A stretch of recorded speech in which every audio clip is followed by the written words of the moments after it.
Now we turn our attention to the 9th qualifying heat out of quite a few this weekend here for X30 Senior. Let's have a look at the starting grid for heat number 9, groups B and D. Patrice Kowalski, 2 wins so far. Can he make it a 3rd in this heat? Well, he's got Lorit Saxe alongside for close company on the front row. Aaron Ferrazzano and Marcus Gloom round out row 2, ahead of Roxanne Lentinga and Sam Balota. Row 4, it's Sean Hogan and Matthijs Merscout with Tristan Kroon and Tobias Norman rounding out the top 10. Row 6, it's Normaton and Connor Grant. Clément Massot and Lucas Horsica round out row 7, ahead of Thierry Kinard and Jack Buckley. Wesley de Goey and Thomas Van Vliet round out row 9. Keanu Vellens and Rima Blanc complete the top 20. Rounding out the 34-strong grid are the following drivers: Luca Moulin, Casper Norman, Quentin Dapoigny, Mirko Wouters, Raphael Leenders. Then we got Luke Taylor, Christopher Bingham, Emilio Van Offenberger, Rosan Den Driver, Kane Ince, Sam van Verskuilen, Dennis Bowman, Lars Venink and Matteo van der Kerkhoff rounding out the 34-strong grid.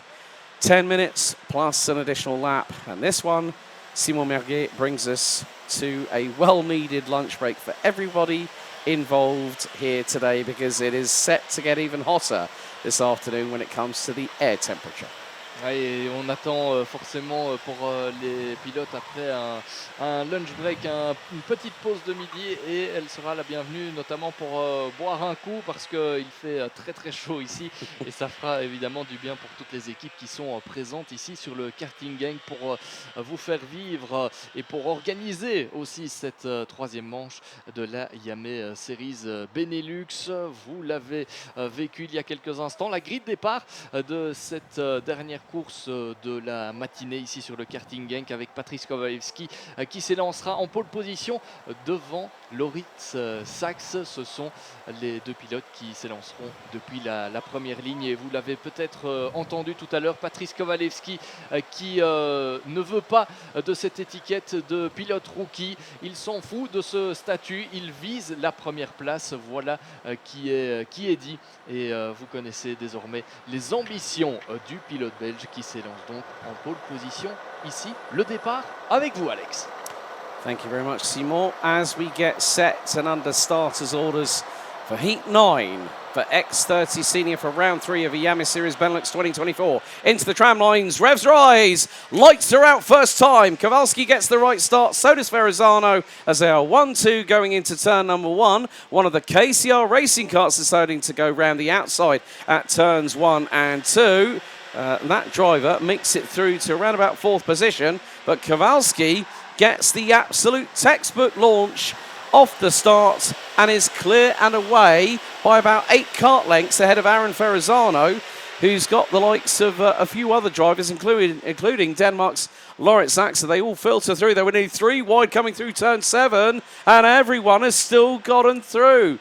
Very, very frantic first lap, especially at the second half of the field. But Kowalski, we've not even hit the end of lap 1. He's checked out. Ferrazzano defending from Lorit Saxe for P2. And I've got a feeling that is Matthijs Merscout.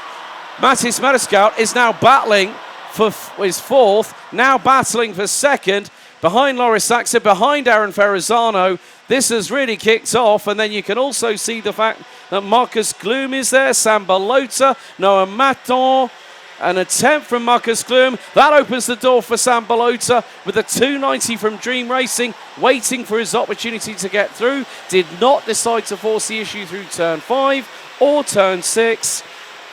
But Kowalski on course, and this is early in the race. I haven't seen someone have a proper launch like that.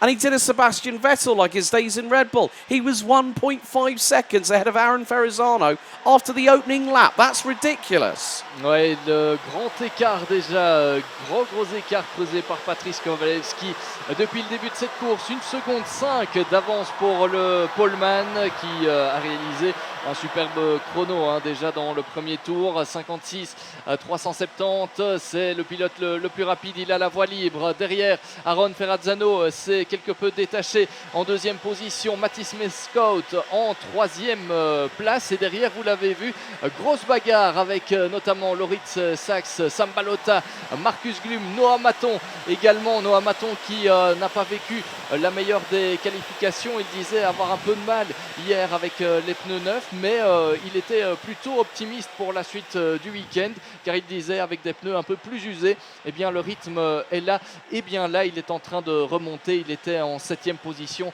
au moment du dernier pointage. Noah Maton que l'on a d'ailleurs à l'image et qui est derrière Sam Balota. Il a pris le meilleur sur Marcus Glum, donc il a gagné une position. 6e place a priori pour Noah Maton, l'un des candidats aussi aux avant-postes dans ce championnat et dans cette Yamé Series Benelux. Attention, ça revient sur Aaron Ferrazzano, Mathis Merskout qui s'était illustré tout à l'heure en venant s'imposer dans l'une de ses manches. Il est en grande forme ce week-end, Mathis Merskout qui avait déjà réalisé de très très belles choses du côté d'Austricourt, et il passe d'ailleurs à l'attaque. Attention à ne pas aller s'accrocher. Aaron Ferrazzano qui laisse la porte ouverte pour ne pas aller risquer quelque chose là-bas, mais Aaron Ferrazzano maintenant se retrouve sous la pression de plusieurs adversaires, dont Loritz Sachs, dont Sam Balota. Oh, and there we go. Loritz Sachs are up the inside of Aaron Ferrazzano. That's opened the door for Sam Balota. We've had an incident further down, 326. One of the Falcon carts along with 320. I think that is 326, just keeping an eye on what's been happening. And that was at one point on the circuit. Lars Venink was one of the drivers, and I think the other one was Quentin Dapoigny on the 325, as it's getting a bit hasty out there. 226. Marcus Glum makes it through.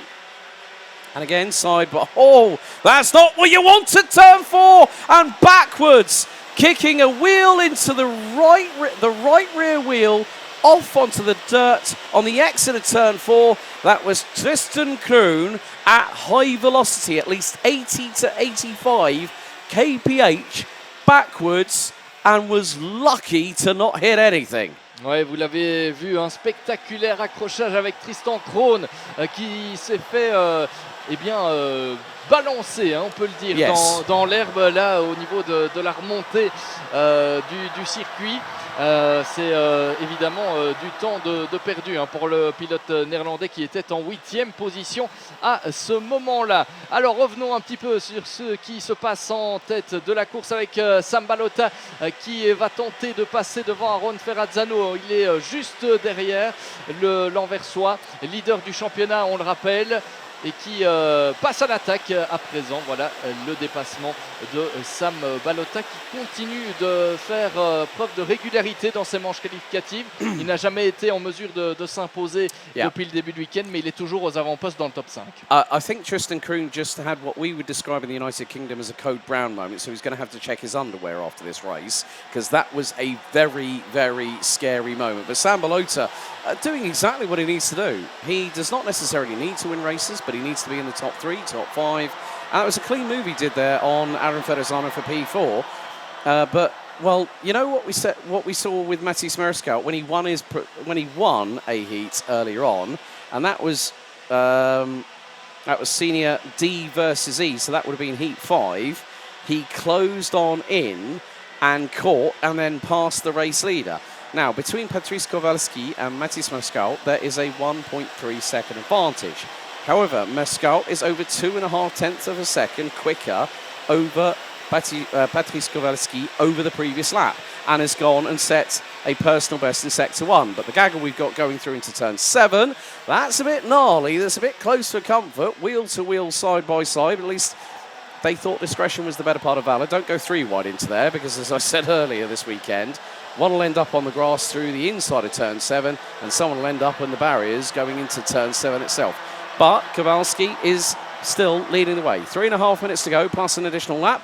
Merskout, again, new fastest lap, and was just over 2 tenths. That's another 2 tenths he's taken out of Kowalski, and Kowalski will be told by the mechanic, right, you've got someone closing on in, and he'll take a look and he'll see the numbers 250 on the Nassau panel in front, behind him, and go, right, I don't want Mathis to win another one. I want to win 3. Merskout is out for his second race win of the weekend so far. A little bit further back, we've got the likes of Roxanne Lantinka, Luca Mulau, Jack Buckley, round about the mid part of the field of 14th to 16th place, being led by Buckley. Norman just in front of them from Denmark in the 341 entry. He's made up 9 places, but still, I think it's the case that Kowalski, it's his race to lose.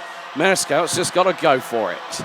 Oui, l'écart entre Patrice Kowalski et Mathis Merscout qui continue de se réduire. Un nouveau meilleur tour, pas pour Mathis Merscout, même s'il l'a eu pendant quelques instants, c'est pour Aaron Ferrazzano. Mais en tout cas, l'écart qui se réduit entre Patrice Kowalski et Mathis Merscout. On était à 1 seconde 1 au précédent pointage, on est désormais à 9 dixièmes. Ça veut dire que Mathis Merscout va pouvoir bénéficier de plus en plus de l'aspiration par rapport à Patrice Kowalski qui est seul en tête et donc qui est privé de cette aspiration. Loritz Sachs est 3e, Sambalota 4e et donc passé depuis quelques instants devant Aaron Ferrazzano. Voilà les 2 pilotes en question. Sambalota, Aaron Ferrazzano, 4e et 5e de cette manche qualificative. Alors on va faire un point sur le pointage avec Patrice Kowalski, 9 dixièmes d'avance au précédent tour, 7 dixièmes à présent. La pression donc pour Patrice Kowalski.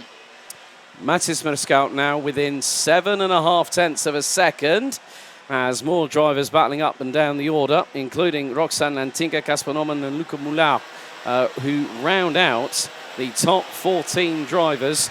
But in the meantime, new fastest lap of the race and was over 2.5 tenths of a second quicker after lap 9. Mathis Merscout 54.825. Kowalski leading the way.